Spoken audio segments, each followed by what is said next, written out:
أعوذ بالله من الشيطان الرجيم بسم الله الرحمن الرحيم قرآن الكريم আদহা উদহিয়া জবেও করা এটা আল্লাহ পাকের পক্ষ থেকে ওয়াজিব করা হলো। মা হিয়াল উদহিয়া, কোরবানি দেওয়াটা আসলে কি? কিতাবের ভিতরে আসছে আল ইসাবা ফি তামাইয়ুজ সাহাবা ওয়াহাব আজ-জুহাইলি রাহিমাহুল্লাহ, দামেস্কের খুব বড় আলেম, তিনি বিশাল কিতাব লিখেছেন, ফিকার কিতাব। তিনি একটি তাফসীর লিখেছেন, বিশাল এক তাফসীর, তাফসীরে মুনীর। ফিকার কিতাব আল ইসাবা ফি তামাইয়ুজ আল ফিকহুল ইসলামী ওয়া আদিল্লাতুহু, ফিকার এই বিশাল কিতাবে তিনি লিখছেন, হিয়া মা ইয়াযবাহু ইয়াওম ঈদিল আযহা মিন বাহিমাতিল আনাম তাকাররুবান ইলা আল্লাহ তাবারাকা ওয়া তাআলা। পবিত্র ঈদের দিন মা ইয়াযবাহু ইয়াওমুল ঈদিল আযহা, যা জবেহ করা হয়, মিন বাহিমাতিল আনআম, আল্লাহ পাকের দেওয়া যেই পশু আছে এই পশুর থেকে যা জবেহ করা হয়, তাকাররুবান ইলাল্লাহি তাআলা, আল্লাহর নিকটবর্তী থেকে, আল্লাহর আরো বেশি নিকটবর্তী হওয়া, আল্লাহর সন্তুষ্টি লাভের জন্য যেই পশু ঈদুল আজহার দিন জবেহ দেওয়া হয়, এটাই হচ্ছে কোরবানি। এবার কোরআন অনুযায়ী এবং সুন্নাহ অনুযায়ী আল্লাহ এবং রাসূল এই বিষয়ে কি বলছেন? আল্লাহ পাক কোরআনুল কারীমে সূরা কাউসারের ভিতরে বলেন, ইন্না আ'তাইনাকাল কাউসার ফাসাল্লি লিরাব্বিকা ওয়ানহার। আল্লাহ পাক সূরা কাউসারের ভিতরে বর্ণনা করেছেন, মাগো আল্লাহ পাক বলেছেন, ফাসাল্লি, হে নবী আপনি সালাত আদায় করুন, লিরাব্বিকা, আপনার রবের নামে। সালাত আপনি পড়েন রবের নামে, আর আপনি করবেন ওয়ানহার, আর আপনি জবেহ করবেন পশু, আল্লাহ নামে কোরবানি করেন।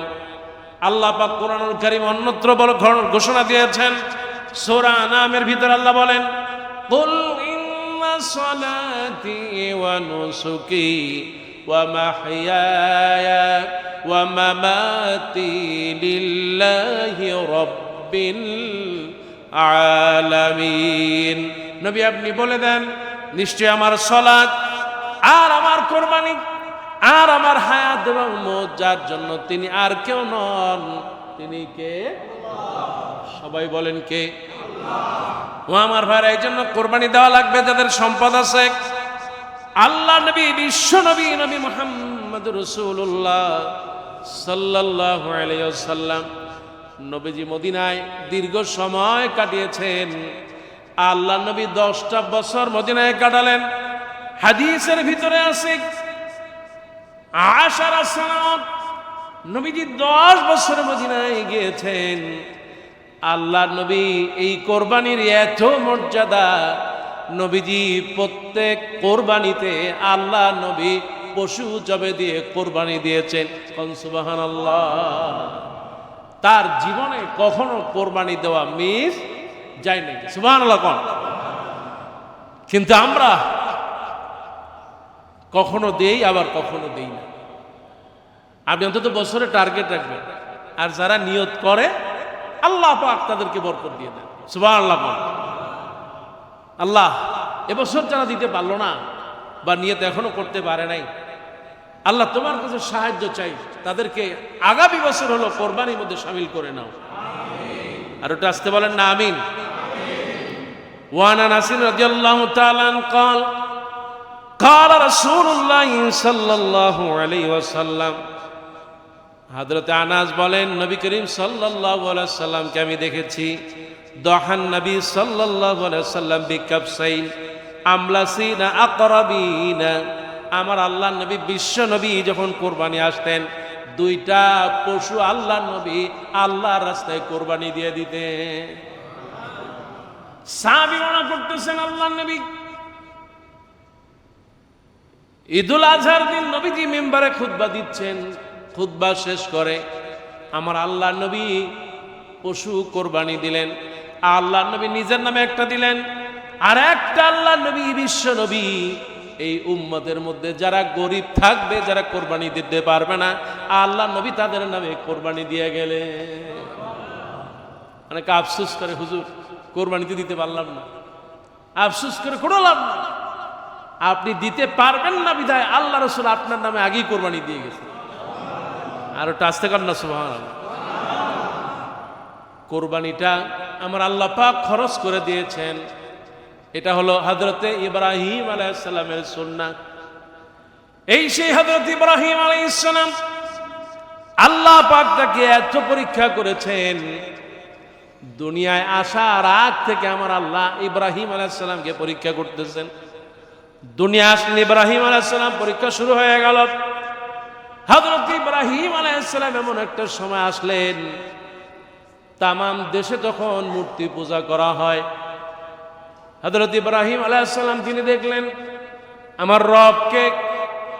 চাঁদ উঠলো, তিনি বললেন এটাই বুঝি আমার রব। আবার যখন সূর্য উঠলো বলল না, এটাই হলো আমার রব। হযরত ইব্রাহিম আলাইহিস সালাম আল্লাহ পাক এত জ্ঞান তাকে দিয়েছেন।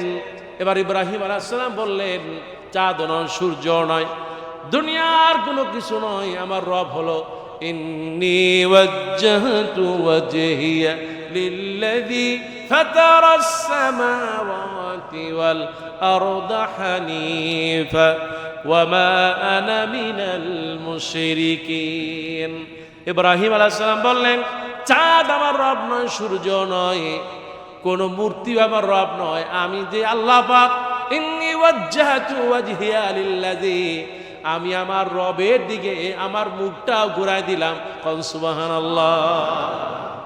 রব তিনি তো রব। আলহামদুলিল্লাহ রব্বি জিদনি রব্বি ইশরাহ লি সাদরি ওয়া ইয়াসসির লি। রব তিনি আমার রব। সুবহান রব্বিয়াল রব, তিনি আমার রব, যিনি সব কিছু জানেন। আর সব কিছু জানেন কে? আমার ভাইয়েরা, হযরত ইব্রাহিম আলাইহিস সালামের পরীক্ষা, দুনিয়া আসার পর থেকে পরীক্ষা। ইব্রাহিম একটার পর একটা পরীক্ষা হয়ে গেল তার জীবনে। ইব্রাহিম আলাইহিস সালামকে আল্লাহ পাক এমন একটা পর্যায়ে পরীক্ষায় নিয়ে গেলেন, আগুনের ভিতরে ফেলে দেওয়া হলো। হয় আমাদের এই দেবতার প্রতি ঈমান আনবে, বলে কখনো আনবো না। যদি ঈমান না আনো তাহলে আগুনের মধ্যে পড়তে হবে, বলে রাজি আছি। এবার যখন আগুনের মধ্যে ফেলা দেওয়া হলো, ইব্রাহিম আলাইহিস সালাম ধৈর্য ধারণ করলেন। আল্লাহ পাক আয়াত নাযিল করলেন, কুল ইয়া নারু কুনি বারদাও ওয়া সালামান আলা ইব্রাহিম। হে আগুন, তুমি আমার ইব্রাহিমের জন্য শান্তিদায়ক ঠান্ডা হয়ে যাও। সুবহানাল্লাহ। শান্তিদায়ক ঠান্ডা ঘরের ভিতরে আপনার যখন এসি চালান, এই আয়াতের উপর ভিত্তি করেই পশ্চিমারা এসি তৈরি করেছে। সুবহানাল্লাহ।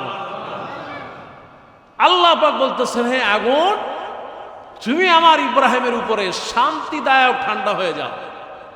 এসি যখন আপনি 18তে দিবেন, 15, 16তে দিবেন, দেখবেন যে রুম যদি ছোট হয় একেবারে বরফের মতো, অনেকটা শীতে কনকন করবে।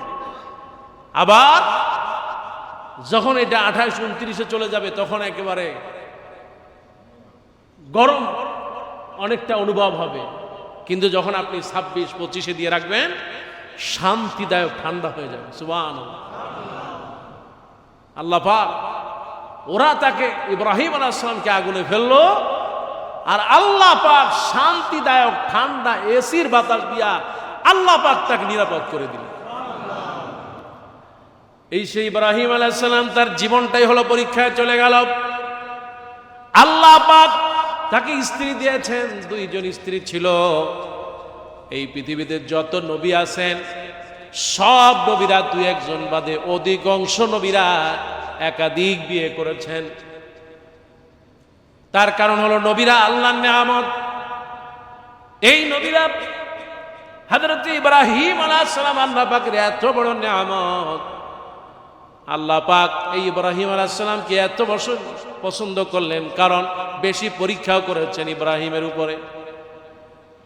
আল্লাহ পাক এই ইব্রাহিম আলাইহিস সালামকে সন্তান দিয়েছেন বৃদ্ধ বয়সে। এত মহব্বতের সন্তান দিলেন, নাম হলো তার ইসমাইল। সুবহানাল্লাহ। বয়স বড় হয়ে গেছে, বেশি বয়স হয়ে গেল। বুজুর্গ ইব্রাহিম আলাইহিস সালাম বৃদ্ধ হয়ে গিয়েছেন, বৃদ্ধ বয়সে লাঠি হাতে বাচ্চা একটা সন্তান তার পাশে আশেপাশে খেলাধুলা করতেছে। এবার আল্লাহ রাব্বুল আলামিন তাকে স্বপ্নে দেখায় দিলেন এই সেই ইব্রাহিম। আর ইব্রাহিম আলাইহিস সালাম যখন ছোট মায়ের কোলে, আমার আল্লাহ রাব্বুল আলামিন ওই সময় ইব্রাহিম আলাইহিস সালামকে বললেন, ইব্রাহিম, তাকে জলদি করে তুমি কাবার মরুভূমির ভিতরে রেখে আসো। ইব্রাহিম আলাইহিস সালামকে দেখেন কেমন পরীক্ষা আল্লাহ পাকের। দুনিয়ার সন্তানের সেটা আদর করবে, মোহাব্বত করবে, একটু চুমা খাইবে, কোলে নিয়ে একটু দোলবে, কিন্তু আল্লাহ পাক বলেন তারা মরুভূমির ভিতরে রেখে আসো। এমন একটা জায়গায় রেখে আসলেন, পানি নাই, কিছু নাই, খাবার নাই, খাদ্য নাই। এবার ইব্রাহিম আলাইহিস সালামের স্ত্রী বলতেছেন, ওগো আল্লাহ নবী, কি অপরাধ করলাম? যদি অপরাধ করে থাকি আমাকে শাস্তি দেন, মাফ করে দেন, কিন্তু আমার সন্তানটা কি অপরাধ করলো বুঝলাম না। এই সন্তান কি খাবে, কোথায় থাকবে, কেমনে চলবো, আমাদের আশেপাশে কোনো হিংস্র জানোয়ার আছে কিনা তাও তো জানা নাই। হযরত ইসমাইল আলাইহিস সালামের মা কান্দিক, ইব্রাহিম আলাইহিস সালামের চোখে পানি ঝরতেছে, আর আসমানের দিকে তাকালেন। হযরত ইব্রাহিম আলাইহিস সালাম যখন আসমানের দিকে তাকায়, এবার ইসমাইল আলাইহিস সালামের মা বুঝতে পারলেন এটা ইব্রাহিমের নয়, আমার আল্লাহ পাকের ইচ্ছা করেছেন। সুবহানাল্লাহ। আল্লাহর ইচ্ছা, সেখানে ভয়ের কোনো কারণ, মুসলমান জনে বলেন কোনো কারণ আছে? আল্লাহ পাক বলেছেন, ইন্নাল্লাযীনা ক্বালু রাব্বুনাল্লাহ, নিশ্চয় যারা বলবে আমার রব হলো আল্লাহ, আল্লাহ পাক বলেছেন তাতানাজ্জালু আলাইহিমুল মালায়েকা। এবার যখন ইসমাইল আলাইহিস সালামের মা যখন দেখলেন আমার আল্লাহ রাব্বুল আলামিন ইশারা করেছেন, ইসমাইল আলাইহিস সালামের মা হাজার, তিনি বলতেছেন কোনো চিন্তা করবেন না, আমার আল্লাহ রাব্বুল আলামিন যে আল্লাহ পাক এই মরুভূমিকে পাঠিয়েছেন, ওই আল্লাহ পাক আমাদেরকে পানি আর ভাতে মারবেন না। সুবহানাল্লাহ। নিরাপত্তা দিলেন কে? আরো জোরে বলেন, আমাদের নিরাপত্তা দেওয়ার মালিক কে? আপনি রাস্তায় হাঁটতেছেন, বিপদ থেকে বাঁচায় দেন কে? আপনার জীবনে এমন বিপদ আছে যেই বিপদে কোনো কেউ পাশে ছিল না, কিন্তু পাশে ছিলেন তিনি কে? ওগো আল্লাহ, আজকে যারা মুসল্লি আছি আমরা, এই মুসল্লি মুরব্বী যারা আছেন, যুবক যারা, বাচ্চারা যারা, আমার জালেশ্বরে মা বোন যারা, আল্লাহ প্রত্যেকের বিপদের সময় আল্লাহ তুমি বন্ধু হয়ে যাও। বলেন আমিন। আরো জোরে বলেন। এবার যখন একটু বয়স বেড়ে গেল হযরত ইসমাইল আলাইহিস সালামের, ইসমাইল আলাইহিস সালামের স্মৃতিতে আজকে মক্কা, আজকে হজ যারা করে হযরত ইব্রাহিম আলাইহিস সালামের সুন্নাহ অনুযায়ী হযরত ইসমাইল আলাইহিস সালাম মা হাজারার স্মৃতিকে ধরে রাখার জন্য এই হজ। এটা তাকায় দেখেন, জমজমের পানি তৈরি হলো এই পায়ের আঘাতে। শুধু তাই না, মা হাজারা যখন সাফা মারওয়া দৌড়ায়, আজকে হজের একটা রোকন হলো সাফা মারওয়া দৌড়ানো। আমার আল্লাহ রাব্বুল আলামিন ইব্রাহিম আলাইহিস সালামকে দিয়া হজের প্র্যাকটিস করায় দিলেন। জোরে বল সুবহানাল্লাহ। একটু যখন ইব্রাহিম আলাইহিস সালামের সন্তান ইসমাইল যখন বড় হয়ে যায়, আপনারা যারা মিনায় গিয়েছেন দেখবেন, মক্কা থেকে মিনার দিকে যেতে হাতের বাম পাশে একটা পাহাড়, ওই পাহাড়ের উপরে আজও সেই জায়গাটা আছে, যেই জায়গায় হযরতে ইসমাইল আলাইহিস সালামকে জবেও দেওয়া হয়। আল্লাহ পাক কোরআনে আয়াত নাজিল করলেন, আপনি যদি চলে যান তাহলে দেখবেন কোরআনুল কারীমে আল্লাহ রাব্বুল আলামিন সূরা সফফাত 102 থেকে 107 নম্বর আয়াত আল্লাহ পাক ঘোষণা করলেন, ফালাম্মা বালাগা মা'আস সা'a ক্বালা ইয়া বুনাই ইন্নী আরা ফিল মানাম। বয়স যখন একটু বেশি হয়ে গেল, ইব্রাহিম আলাইহিস সালাম যখন বুঝতে লাগলেন, ভালো মন্দ যখন তিনি যখন বুঝেন, এবার যখন একটু বড় হয়ে গেল, আল্লাহ পাক হযরত ইব্রাহিম আলাইহিস সালামকে স্বপ্নে দেখালেন। আর এই স্বপ্নটা সন্তান ইসমাইলকে গিয়ে বলতেছেন, ইয়া বুনাই, হে আমার কলিজার টুকরা সন্তান। সুবহানাল্লাহ। আর একটু জোরে কোন সুবহানাল্লাহ। এই দুনিয়ার প্রত্যেকটা সন্তান তার মা বাবার কাছে একটা কলিজার টুকরা। কোন সুবহানাল্লাহ। ও আমার বাবা, প্রত্যেকটা সন্তানই তার জন্য একটা নেক আমল। আল্লাহ নবী, বিশ্ব নবী বলেছেন এই দুনিয়ার শ্রেষ্ঠ নেক আমল হলো তিনটা। জোরে বলেন। আপনি যখন দুনিয়ায় থাকবেন না, সব আমল বন্ধ হয়ে যাবে, বিশ্ব নবী বলেন, কিন্তু তিনটা আমল বান্দার বন্ধ হবে না। এর মধ্যে সন্তান, নেক সন্তান যদি বলে রব্বির হামহুমা কামা রাব্বায়ানি সগীরা, পড়েন সবাই, রব্বির হামহুমা কামা রাব্বায়ানি। আল্লাহ নবী বলেছেন, কোন সন্তান যদি মা বাবার জন্য দোয়া করে, আল্লাহ নবী বললেন দুনিয়ার সব কিছু কবরে না গেল, এই সন্তানের দোয়াটার কারণে আল্লাহ কবরের আযাব মাফ করে দেন।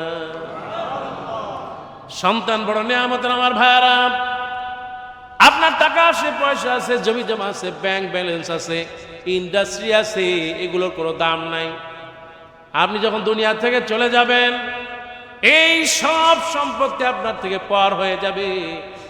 যদি একটা দিনদার নেককার সন্তান যদি আপনি রেখে যেতে পারেন, তাহলে এই সন্তানটা 1000 কোটি টাকার চাইতে আল্লাহর কাছে এই সন্তানটা দামি হয়ে যাবে। কোন সুবহানাল্লাহ। কিন্তু সন্তান যদি দিনদার না হয়, সন্তান যদি আমলদার না হয়, আপনি লক্ষ শত কোটি টাকা রাখলেন, এর কোনো দাম। আমার ভাইয়েরা, একটু তাকায় দেখেন কেমন সুন্দর করে বললেন ইব্রাহিম আলাইহিস সালাম, ইয়া বুনাই। এই শব্দটা কোরআনুল কারীমে অনেক জায়গা আছে।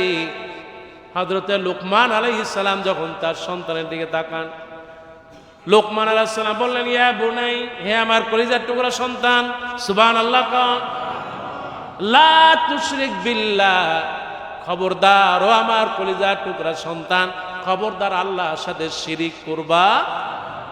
ইন্না শিরক লাযুলমুন আযীম, নিশ্চয়ই শিরক হলো আল্লাহর কাছে মারাত্মক একটা সবচেয়ে বড় জুলুম।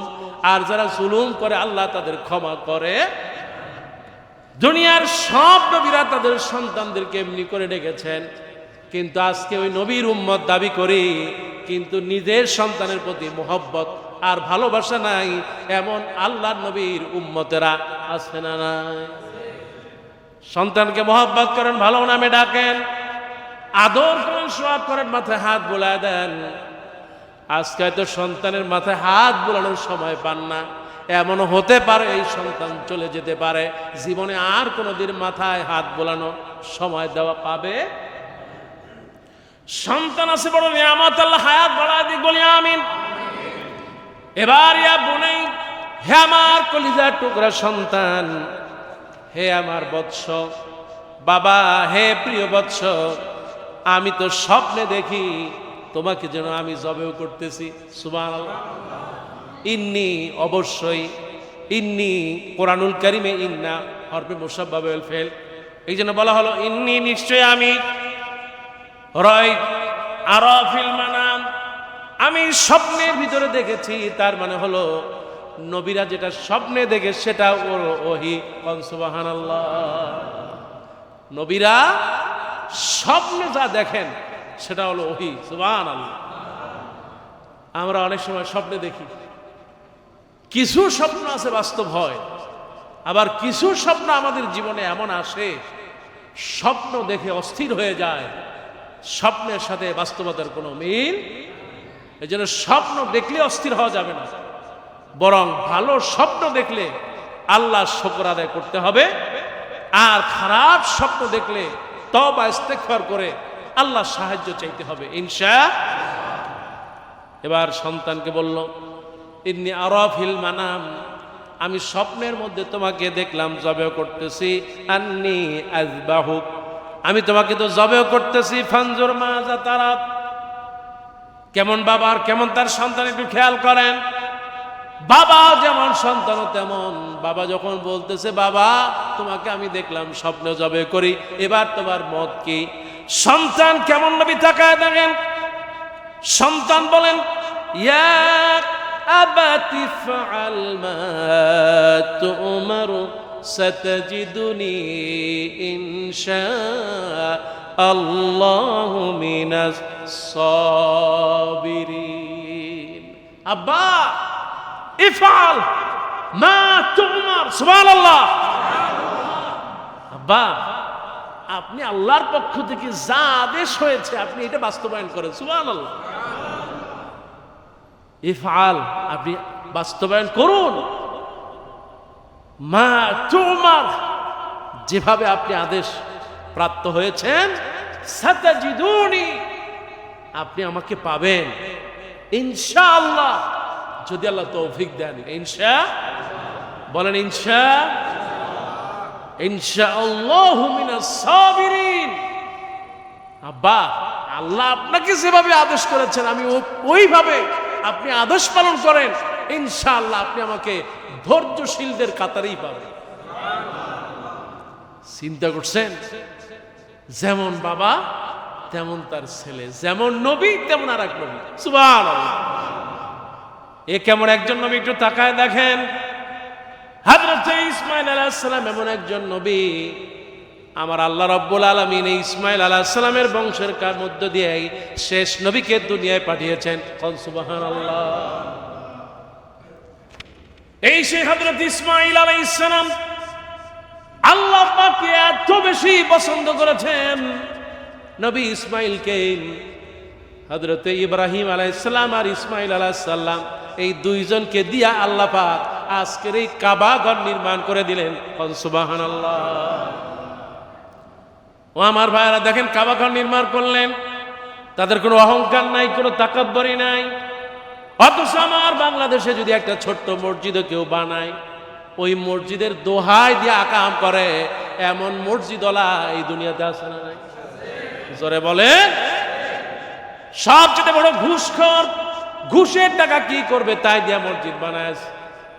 সভাপতি যিনি ঘুষখোর, সেক্রেটারি ঘুষখোর, সেক্রেটারি যিনি তিনি হলেন সবচেয়ে বড় এলাকার মধ্যে নাম করা একজন সন্ত্রাসী। এরপরে যিনি অর্থ সম্পাদক আছেন তিনি অর্থ মাইরা খায়, এমন মসজিদ আমার বাংলাদেশে আছে না নাই? জোরে বলে।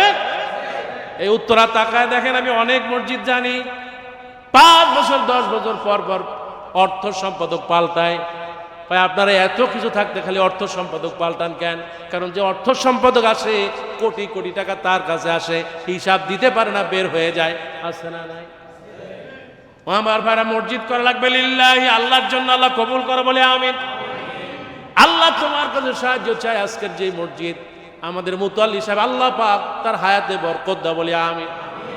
এত বড় মসজিদ করে দিয়েছেন, জায়গা দিয়েছেন, কিন্তু তার ভিতরে সামান্য কোনো অহংকার, আল্লাহ কবুল করেন। ইব্রাহিম আলাইহিস সালাম আর ইসমাঈল আলাইহিস সালাম পবিত্র কাবা এবার তৈরি করলেন। এবার আল্লাহর কাছে বললেন, রব্বানা তাকাব্বাল মিন্না ইন্নাকা আনতাস সামিউল আলিম। আল্লাহ রব্বানা তাকাব্বাল মিন্না, আল্লাহ তাকাব্বাল মিন্না, আমাদের পক্ষ থেকে এটা কবুল করেন। আর ওটা আস্তে কর না, আমি আপনি মসজিদের জন্য, মানুষের জন্য, দেশের জন্য যা করেন আল্লাহ কবুল করুন বলে আমিন। ও আমার ভাইয়ারা, হযরত ইসমাঈল আলাইহিস সালাম এবার একটু দেখেন। ইসমাঈল আলাইহিস সালাম বললেন, আব্বা আপনি যেভাবে দেখেছেন সেইভাবে করেন। এবার ইব্রাহিম আলাইহিস সালাম আর ইসমাঈল আলাইহিস সালাম দুইজনে চললেন মিনার প্রান্তরে। মিনার প্রান্তরে হযরত ইব্রাহিম আলাইহিস সালাম ইসমাঈল আলাইহিস সালামকে জবেহ করতেছেন, কিন্তু জবেহ করতেছে, কাটে না। ইসমাঈল আলাইহিস সালাম বলতেছেন, আব্বা জান বুঝতে পারছি আপনি আমার প্রতি মায়া করতেছেন, এই জন্য ছুরি চালান না, আপনি এবার আপনার চোখ দুইটা ভালো করে বেঁধে নেন। ইব্রাহিম আলাইহিস সালাম যখন চোখ দুইটা বাঁধল, চোখ দুইটা বেঁধে যখন তিনি বিসমিল্লাহ আল্লাহু আকবার বলে কোরবানি দিয়েছেন, আল্লাহ পাক খুশি হয়ে গেছেন। হযরত ইসমাঈল আলাইহিস সালামকে সরায় দিয়া আল্লাহ পাক জান্নাত থেকে দুম্বা এনে কোরবানি করে দিয়েছেন। সুবহানাল্লাহ। আপনার নিয়ত যদি শুদ্ধ হয়ে যায় কবুল করবেন কে? আল্লাহ পাক বলেছেন লাইয়ানাল্লাহু লুহুমুহা ওয়ালা দিমাউহা ওয়ালাকিন ইয়ানালুহুত তাকওয়া মিনকুম। আল্লাহ পাক কিন্তু গোশত খায় না, আর আল্লাহ পাক এগুলোর ভিতরে রক্ত মাংস কিছুই আল্লাহ খায়, বরং আপনি নিয়ত করেছেন, আল্লাহ আপনাকে উপহার দিয়েছে। সুবহানাল্লাহ। নিয়ত করলেন আপনি, গোশত খেলেন আপনি, আর আল্লাহ পাক রক্তও নেয় না, গোশতও নেয় না। আপনার নিয়তের কারণে আল্লাহ পাক সন্তুষ্ট হয়ে সব দিয়ে দেন। আর একটু জোরে কান্না সুবহানাল্লাহ। কেমন সওয়াব?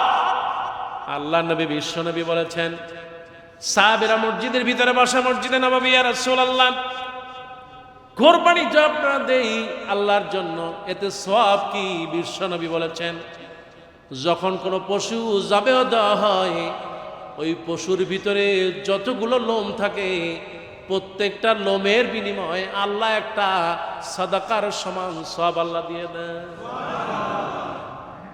তার মানে আপনি যে পশুটা জবেহ দিচ্ছেন, ওই পশুর ভিতরে যতগুলো লোম, এবার একটু গোনেন কয় লাখ আছে? কেউ কি গুনতে পারবে? বেহিসাব সওয়াব দেয় কে? একজন সাহাবী বললেন, ইয়া রাসূলুল্লাহ, ওগো আল্লাহর নবী, কিছু পশু তো আছে লোম একদম বেশি, অনেক লোম আছে, কিছু গরু আছে, কিছু মহিষ আছে, দেখবেন খাসি আছে, কিছু ভেড়া আছে এত বেশি লোম কিন্তু ভিতরে গোশত কম, খালি লোমে ভরা। আমার আল্লাহর নবীকে প্রশ্ন করলেন, ইয়া রাসূলুল্লাহ, যদি এই রকম বাইসা বাইসা দেই তাতে কি সওয়াব? আল্লাহ নবী বললেন, তাতেও যদি কেউ দেয় আল্লাহ ওই পরিমাণ লোম পরিমাণ সওয়াব দিয়ে দিবে।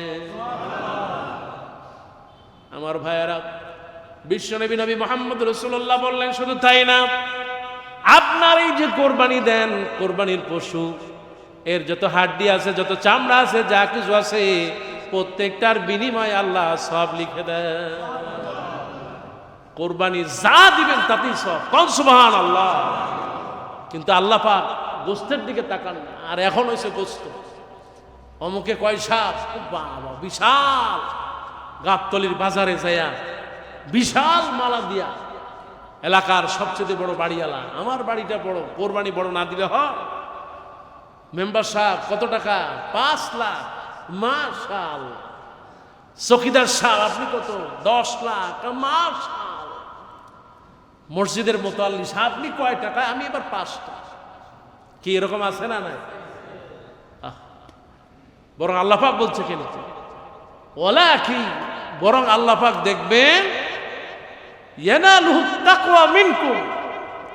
ওই যে 5টা দিলেন, 10টা দিলেন, 50 লাখ 20 লাখ দিলেন, আল্লাহর কাছে কবুল নাও হইতে পারে। একজন গরিব মানুষ কিছু পয়সা ছিল, একটা খাসি জবাই দিয়ে দিয়েছে, আল্লাহর কাছে হতে পারে ওই লক্ষ লক্ষ টাকার চাইতে এই খাসিরটা, এটা আল্লাহর কাছে কবুল হয়ে গেছে। আমি একটা উদাহরণ সবসময় দিই। অবৈধ পয়সা দিয়ে হজ করতে গেছে, কাবার সামনে দেয়া আপনার কাঁদতেছে, আল্লাহ তুমি মাফ করে দাও, পয়সা সব অবৈধ। আর যিনি গ্রামের মানুষ, হজরে নামাজ পড়ে চলে গেছে আপনার সেই ধান খেতে ওক্ত হয়ে গেছে জোহরের নামাজের সময়, আশেপাশে মসজিদও নাই, গামছাটা বিছায়া কাদার মধ্যে আল্লাহু আকবার নামাজ পড়ে ফেলতেছে, আল্লাহ তুমি কবুল করে নাও। ওই হাজির হজ কবুল নাও হতে পারে, কিন্তু ওই গ্রামের চাষি তিনি যে কাদার মধ্যে দোয়া করলেন, ওইটা কবুল করবে কে? ঠিক আপনার কোরবানিটাও সেরকম।